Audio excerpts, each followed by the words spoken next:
Hello friends, good morning. Welcome back to my channel. तो friends, कल IBPS PO mains का exam हो गया और कल भी मेरा भी एग्ज़ाम था, लेकिन एक्चुअली वीडियो कल लाना चाहिए था मुझे एनालिसिस वाला, लेकिन कल काफ़ी ज़्यादा मैं थक गया था। तो आज सोचा कि आज मैं एनालिसिस वाला वीडियो अपलोड करता हूँ। तो इस वीडियो में वही एनालिसिस की बात करेंगे और एक छोटी सी बात करेंगे डिस्क्रिप्टिव के बारे में। जो भी स्पेशली जो हिंदी मीडियम से हैं, जिन्हें प्रॉब्लम होता है डिस्क्रिप्टिव में, मेरे साथ भी थोड़ा सा वो मेरे गलती है, मेरे कारण ही हुआ। तो क्या हुआ, आप वीडियो को लास्ट तक जरूर देखिएगा। इस वीडियो में एनालिसिस के बारे में बात करेंगे कि किस तरह के क्वेश्चन रीजनिंग में आए थे, जीए में आए थे, इंग्लिश में, मैथ्स में आए थे। एक्चुअली प्रॉब्लम ये होता है स्टूडेंट लोग के साथ कि एक्चुअली प्रॉपर जानकारी उनके पास होता नहीं है। जो भी जैसे कि मेमोरी बेस्ड क्वेश्चन तो होता नहीं है बैंकिंग का, जैसे रेलवे और एसएससी में होते हैं। तो एक्चुअली पता नहीं होता है कि किस तरीके के क्वेश्चन आ रहे थे, क्योंकि मॉक में जो भी क्वेश्चन होते हैं बहुत ही हाई लेवल के होते हैं। उतना हार्ड क्वेश्चन नहीं आता है मेंस में भाई। तो वही इतना हार्ड क्वेश्चन नहीं आता है मेंस में। एक्चुअली उससे आसान ही आते हैं। और प्रॉब्लम ये है कि प्रॉपर ये सही को किसी को सही से पता नहीं है और कोई सही से बताता नहीं है कि क्या कैसे क्या आए थे। तो यही एनालिसिस वाला वीडियो आज इसमें बात करेंगे, रीजनिंग और जीए, इंग्लिश, मैथ। तो सबसे पहले तो मैं अपने अटेम्प्ट के बारे में बात करता हूँ कि मैंने कितने बनाए। तो ये मेरे अटेम्प्ट्स हैं। रीजनिंग में 11, जीए में 29, इंग्लिश में 25, मैथ में 70। टोटल जो था मेरे 70 अटेम्प्ट थे। भाई बहुत अच्छे अटेम्प्ट नहीं है, इसलिए मैं पहले ही बता रहा हूँ कि कोई ऐसा वैसा कुछ बोलिएगा मत। मुझे पता है कि अच्छे अटेम्प्ट नहीं है, इतना में मेरा होने जाना भी नहीं है और होगा भी नहीं, क्योंकि मेरा तैयारी भी नहीं था। ठीक है, तो यही सब बात करेंगे। तो सबसे पहले बात करते हैं रीजनिंग में। ठीक है। हाँ, मैंने लेकिन जब मैंने जो भी बनाया है एक्यूरेसी के साथ बनाया है कि रीजनिंग मैंने 11 बनाया है, तो मैंने बिल्कुल ही ये कोशिश की है कि एक्यूरेसी मेंटेन रहे और 11 ही मेरे से बने। और मैथ्स में भी 5 के 5 ही मैंने बनाया। इंग्लिश में मेरे को पता नहीं है एक्यूरेसी, क्योंकि इंग्लिश मेरा ऐसे भी बेकार है। और जीए में मेरे 4 गलत हो गए। मैं घर आके मैंने मिलाया था, मैंने कुछ तुक्का भी मारा था 2-3, जिसमें से 4 मेरे गलत हो गए। तो ऐसा था। तो चलिए रीजनिंग में बात करते हैं। वीडियो को स्थिर से सुनिएगा, समझ में आएगा कि कैसे क्वेश्चन थे। रीजनिंग का पेपर मुझे था, मेंस का पेपर था, तो हार्ड तो होगा ही, लेकिन मुझे थोड़ा इजी लगा क्वांट की अपेक्षा, क्योंकि क्वांट मेरा वीक है, तो क्वांट मुझे ऐसे भी नहीं आ रहे थे। तो चलिए जल्दी जल्दी से बात करते हैं। हाँ, एक बात और, अगर वीडियो आपको स्लो लग रहा होगा तो उसको फास्ट में करके देख लीजिएगा। मैं आप लोग का समय नहीं वेस्ट करना चाहता, फास्ट करके देख लीजिएगा। रीजनिंग की बात करें तो सबसे पहला क्वेश्चन मेरे सामने आया कोडिंग डिकोडिंग का। भाई कोडिंग डिकोडिंग का क्वेश्चन 2 नंबर का था, 2 क्वेश्चंस, और काफ़ी ज़्यादा ट्रिकी था। पूरा समय मेरा ले लिया ये कोडिंग डिकोडिंग। वो ऐसा था, थोड़ा मैं समझाने का कोशिश करूँगा, समझिएगा। जैसे कोडिंग डिकोडिंग पुराना वाला होता है ना, कि इधर कुछ वर्ड दिए हुए होते हैं और उसका कोड इधर दिया हुआ रहता है। तो उसी तरीके से फर्स्ट 2 स्टेटमेंट दिए हुए थे, उसमें कोड दिया हुआ था। और इधर आंसर तरफ भी था, वो 1, 2, 3 स्टेटमेंट दिए हुए थे और वर्ड कोड इधर भी दिए हुए थे। तो वही बता रहा था। हाँ, और क्वेश्चन में क्या था, क्वेश्चन में था कि कुछ वर्ड दिए थे और उसका कोड बताना था। इधर आंसर वाले तरफ जो 1, 2, 3 स्टेटमेंट दिया हुआ था, उससे और इससे रिलेशन को मिला के बताना था कि किसको किसको मिला के ये सब जो वर्ड दिया हुआ है उसका कोड हम निकाल सकते। तो मुझे काफ़ी ट्रिकी लगा भाई। तो ये मैंने 2 क्वेश्चन फिर भी बनाए हैं, पता नहीं गलत होगा सही, मुझे नहीं पता। और ये तो हो गई कोडिंग डिकोडिंग। उसके बाद कोडिंग ब्लड ब्लड रिलेशन आए थे। तो ये भी आसान ही थे, मैंने इसको अटेम्प्ट किया, ये आसान थे।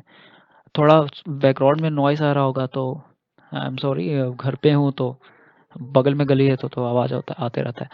तो हाँ, तो कोडिंग डिकोडिंग तो मैंने बता दिया। उसके बाद ब्लड रिलेशन आए थे जो कि आसान थे। उसके बाद कोडिंग डायरेक्शन आया था, ये भी आसानी थी, बस समझने का फेर था इसमें। इसमें क्या था कि मान लीजिए दिया हुआ है P@Q, ठीक है। तो P@Q अब ब्रैकेट में 30 दिया हुआ था। तो इसका मतलब क्या होगा, इसका मतलब होगा कि PQ के 15 मीटर दक्षिण में है या उत्तर में, कुछ भी है, कुछ भी नहीं। जैसे P@Q और ब्रैकेट में 30 है, इसका मतलब है कि PQ के दक्षिण में है, लेकिन 15 मीटर दक्षिण में है। तो यहाँ पे ये प्रॉब्लम आ रहा था कि यहाँ पे तो 30 दिया हुआ था, P@Q 30, तो ये 15 मीटर कैसे बोल रहा है। तो ऐसा था फ्रेंड्स कि जैसे कि p@q ब्रैकेट में 30 दिए हुआ था, 30 सम था, इवन था, तो उसमें 15 माइनस कर रहा था। और मान लीजिए कि RH और p दिया हुआ था और ब्रैकेट में मान लीजिए 15 दिया हुआ था, तो उसमें 15 ऐड कर रहा था। या तो मान लीजिए 29 था तो 29 उसमें ऐड कर रहा था। मतलब सम जो दिया हुआ था उसमें 15 घटा रहा था और विषम में 15 जोड़ रहा था। इसी तरीके के कुछ रिलेशन थे। तो कोडिंग डायरेक्शन ये भी थी, अच्छे थे, अच्छा क्वेश्चन था। और उसके बाद ये हो गया आपका। उसके बाद हाँ, एक पजल आया था। कुछ बंदे थे, वो किसी कंट्री से बिलोंग कर रहे थे और वो था, वो प्री से अच्छा आसान लेवल था, प्री से थोड़ा ऊपर था, लेकिन आसान थे, मैंने बनाया उसको। एक हाँ, कोडिंग डिकोडिंग आसान था भाई। कोडिंग सॉरी, कोडिंग डिकोडिंग नहीं, इनपुट आउटपुट। मैं हमेशा डरता हूँ इनपुट आउटपुट से, लेकिन इस बार बहुत ही अच्छे इनपुट आउटपुट थे और मैंने बनाया भी उसको। वो क्या था फ्रेंड्स कि कुछ वर्ड दिए हुए थे और कुछ नंबर थे। तो वर्ड में क्या था कि सबसे पहले तो उसको अल्फ़ाबेटिकली उसको अरेंज करना था। मतलब फर्स्ट फर्स्ट स्टेप में क्या करना था, जो सबसे पहले आ रहे थे अल्फ़ाबेट में, उसको पहले लिया था। और जो पहला लिया था उसमें क्या किया था, लास्ट और फर्स्ट वाले को चेंज कर दिया था। अब बीच में जो था वैसे के वैसे ही था। और नंबर में क्या किया था, जो सबसे बड़े थे उसमें एक ये घटा रहा था या प्लस कर रहा था, ऐसे ही कुछ कर रहा था। उसके बाद उसको भी वैसे ही असेंडिंग ऑर्डर में ही, सबसे पहले नहीं सॉरी, डिसेंडिंग ऑर्डर में, सबसे पहले सबसे बड़ा, उसके बाद छोटा, उसके बाद छोटा। इस तरह के इसमें भी कर रहे थे, डिजिट में भी कर रहे थे, और इधर वर्ड में अल्फ़ाबेटिकली कर रहे थे। ये आसान थे, मैंने इसे भी बनाया था। ऑलरेडी मेरे 11 अटेम्प्ट हुए रीजनिंग में। और क्वेश्चन मैंने देखे फ्रेंड्स, और एक रीजनिंग में क्वेश्चन था और ट्रिकी था। क्वेश्चन थे इस तरीके से कि अ, जैसे कि मंथ था दिया हुआ, तो टोटल 6 मंथ थे, जिसमें आपका मान लीजिए कि ऊपर से जनवरी, फरवरी, मार्च था, ठीक है? उसके बाद अप्रैल, मई, जून था। तो एक एम पर्सन दिया हुआ था। अब बोल रहा था कि एम से पहले जिसका भी नाम रहेगा, कुछ बंदे थे उसके नाम दिए हुए थे, जैसे कि मेरा नाम धीरज हुआ, तो एम के पहले धीरज है, तो एम के पहले धीरज है, तो धीरज कहाँ बैठेगा? वो धीरज या तो जनवरी, फरवरी, मार्च में, मतलब स्टार्टिंग से जो 3 था, 3 मंथ था, उसमें ही बैठेगा। और जिसका भी नाम अगर पी के बाद में, जैसे पी के बाद एस, किसी का नाम सूरज है, तो पी एम सॉरी एम के बाद जिसका नाम मान लीजिए सूरज है, वो एम के बाद आएगा, तो उस वो जो बैठेगा वो लास्ट के जो 3 मंथ थे उसी में बैठेगा। इस तरीके से क्वेश्चन थे। ये हो गए। और लॉजिकल रीजनिंग थी, मैंने एक भी अटेम्प्ट नहीं की, क्योंकि इसमें गलत होने के चांसेस बहुत ज़्यादा होते हैं। और एक और स्क्वायर बेस्ड वाला था क्वेश्चन। 2 स्क्वायर थे और सब ऑड फेस में देख रहे थे। एक्चुअली मैंने क्वेश्चन ऐसे पढ़ा ही नहीं, मेरे पास टाइम नहीं थे। और एक और क्वेश्चन था, कुछ बंदे दिए हुए थे और उसका एक्सपीरियंस दिया हुआ था कि इतना इतना दिन का एक्सपीरियंस है, और बोल रहा था कि इस दिन वो ज्वाइन किए हैं। इस तरीके का क्वेश्चन था। तो टाइम ही नहीं मिला, मैंने टोटल क्वेश्चन तो नहीं देखा, लेकिन हाँ, इतना जितना मैंने बताया इसको मैंने बहुत ही अच्छे तरीके से देखा और उसको बनाया। क्योंकि जो सबसे पहला जो मैंने आपको बताया कोडिंग डिकोडिंग पे मैंने बहुत अच्छे से देखा क्वेश्चंस को। तो उसमें 2 क्वेश्चन थे, उसके बाद ब्लड रिलेशन से शायद 2 क्वेश्चन होंगे, 4 क्वेश्चंस। उसके बाद कोडिंग डायरेक्शन मैंने अटेम्प्ट की, लेकिन कुछ गलत हो गया था, तो वो मुझसे नहीं हो पाया, टाइम ही नहीं मिला। इनपुट आउटपुट भी आसान था, लेकिन उसमें भी मैं फंसा, जिसके कारण से मेरे अटेम्प्ट 11 ही रह गए। अगर वो समय नहीं फंसा तो 16-17 अटेम्प्ट कर सकते थे। क्वेश्चन मुझे ठीक लगा रीजनिंग का। उसके बाद चलिए बात करते हैं जीए का। तो जीए का पिछले जितने भी एग्जाम हुए उससे तो अच्छा ही क्वेश्चन था जीए का। मुझे तो आसान लगा जीए, क्योंकि जैसा एसबीआई पीओ और स्केल 1 में पूछा था, मुझे ऐसा नहीं लगा, मुझे आ रहा था। मैंने टोटल 29 क्वेश्चन बनाए, जिसमें 25 मेरे आ रहे थे और 4 मैंने तुक्के मारे हैं। नहीं, नहीं, 22-23 आ रहे थे मेरे, और बाकी सब मैंने तुक्के मारे थे। घर आके चेक किया तो मुझे 4 गलत थे मेरे। और यही सब थे। जी का क्वेश्चन आपको मिल जाएगा। और उसके बाद इंग्लिश की बात करें तो इंग्लिश मुझे इजी लगा भाई, क्योंकि इंग्लिश तो ऐसे भी पता चलता नहीं है, इसे भी समझ में नहीं आता, क्योंकि इंग्लिश वीक है भाई, कितना बोलूँ मैं, वीक है वीक है। तो इंग्लिश में लेकिन और एग्ज़ाम और देता हूँ मैं, तो पता चला मतलब एग्ज़ाम पेपर आसान था। इंग्लिश में शायद 3-4 पैसेज थे। मेरे सामने फर्स्ट पैसेज आया जो कि 2 डेढ़-डेढ़ नंबर के क्वेश्चन थे उसमें। तो 4 पैसेज थे। और एक चीज़ और फ्रेंड्स, कि जो मॉक में हम लोग बनाते हैं, मॉक पेपर में। जैसे ओली बोर्ड का मैंने खरीदा था, तो ओली बोर्ड का मैंने बना रहा था, तो भाई उसके पैसेज इतने बड़े बड़े होते थे कि उस मतलब बहुत ही बड़े बड़े पैसेज होते थे भाई। लेकिन एग्जाम में बिल्कुल छोटा पैसेज और सिंपल लैंग्वेज में पैसेज आएगा, तो बिल्कुल डरने की बात नहीं है। बहुत ही छोटे पैसेज आते हैं और बिल्कुल इजी वर्ड में होते हैं वहाँ पे, तो आप बना सकते हैं। ठीक है, चार तो हो गए आपके पैसेज। और उसके बाद फिर और क्या आए थे, और क्लोज टेस्ट आए थे। क्लोज टेस्ट में क्या था कि फिल इन द ब्लैंक्स था, और 3 ऑप्शन दिए था और कौन सा सही होगा उसमें फिलअप करना था। पाराचैम्बल आए थे, और और और क्या था, एक छोटा-छोटा सा पैसेज था। छोटा-छोटा सा पैसेज कहने का मतलब कि जैसे कि मैं एग्ज़ाम्पल देता हूँ कि कोई बंदा एक है, तो वो किसी मैराथन में दौड़ रहा है, और वो दौड़ रहा है तो देखा कि रास्ते में एक मतलब कोई बंदा था, उसका एक्सीडेंट हो गया था, तो वो अपना रनिंग छोड़ के और उसको मदद करने के लिए चले गई। तो बोल रहा था कि एक्स का स्वभाव कैसा है। ठीक है, तो उसमें 5 ऑप्शन दिए थे और उसको बताना था। ये लगभग 3-4 क्वेश्चन थे, तो यही सब ये थे। और मैथ्स भाई, मैथ्स तो मेरा ऐसे भी थोड़ा कमज़ोर है। मैथ्स में दिमाग ख़राब हो गया। मैंने जो भी 5 क्वेश्चन बनाए उसमें से एक एज के क्वेश्चन थे, और वो भी बनाया, उसका 10 आंसर आ रहा था। और एक 2 नंबर से रिलेटेड क्वेश्चन थे 3, और 2 मैंने क्या बनाया मुझे नहीं याद आ रहा, क्योंकि इसमें 2 पज़ल डीआई थे, बहुत ही ट्रिकी थे भाई, मेरे को तो कुछ समझ में नहीं आ रहा था।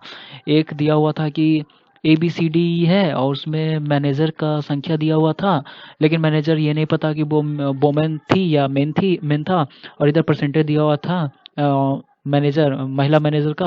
भाई ट्रिकी लगा, मुझे नहीं बना।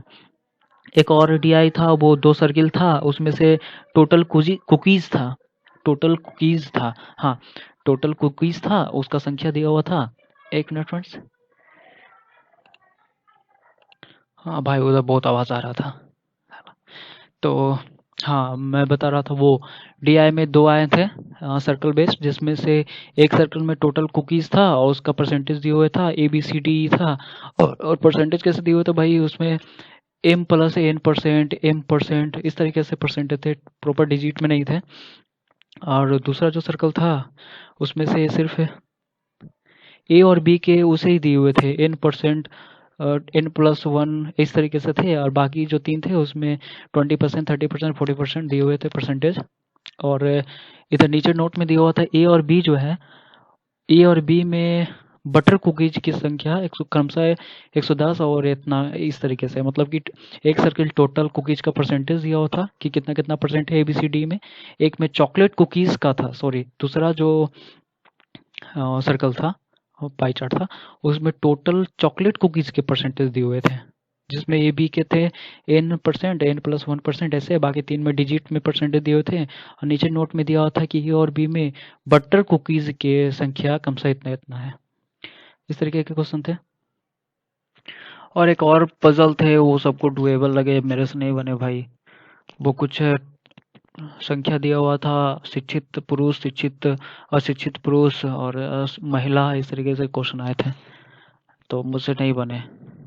तो मैथ्स में यही सब थे। बाकी एक और क्वेश्चन था ट्रेन टाइम एंड डिस्टेंस में, ट्रेन वाला, वो क्वेश्चन से 2 क्वेश्चन रिलेटेड थे, प्रोबेबिलिटी से क्वेश्चन थे।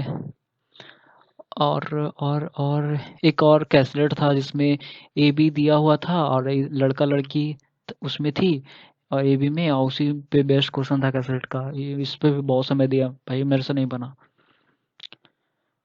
तो यही सब क्वेश्चन थे। और डिस्क्रिप्टिव की बात करें फ्रेंड्स, तो डिस्क्रिप्टिव में अ, तीन तीन हाँ, लेटर में 3 थे और ऐसे में शायद 4 क्वेश्चंस थे। तो जल्दी से बताता हूँ कि डिस्क्रिप्टिव में क्या थे। लेटर में था कि आप मतलब बैंक को लिखना था लेटर कस्टमर के यहाँ। इसलिए क्यों लिखना था, क्योंकि कस्टमर जो है 80 लाख का लोन ले रहा है, होम लोन। लेकिन बैंक वाले को पोलाइटली मना करना था कि हम आपको लोन नहीं दे सकते हैं। क्यों? क्योंकि वो पहले से 2 को लोन लिया हुआ था। ये था मतलब, बैंक वाले को लिखना था कस्टमर के यहाँ, उल्टा। बैंक वाले को कस्टमर के यहाँ लिखना था कि हम आपको लोन नहीं दे सकते, पोलाइटली मना करना था। और दूसरा था, किसी दुकानदार के पास लिखना था, आपने ग्राइंडर मिक्सर लिया है और शायद खराब हो गया था, इसलिए आपको लिखना है, या रिप्लेसमेंट कुछ इस तरीके का था, प्रॉपर याद नहीं है। और तीसरा एक इनफॉर्मल लिखना था अपने भाई के यहाँ कुछ बताने के लिए। और ऐसे में थे भाई एक ऐसे में थे एक फॉरेस्ट पे।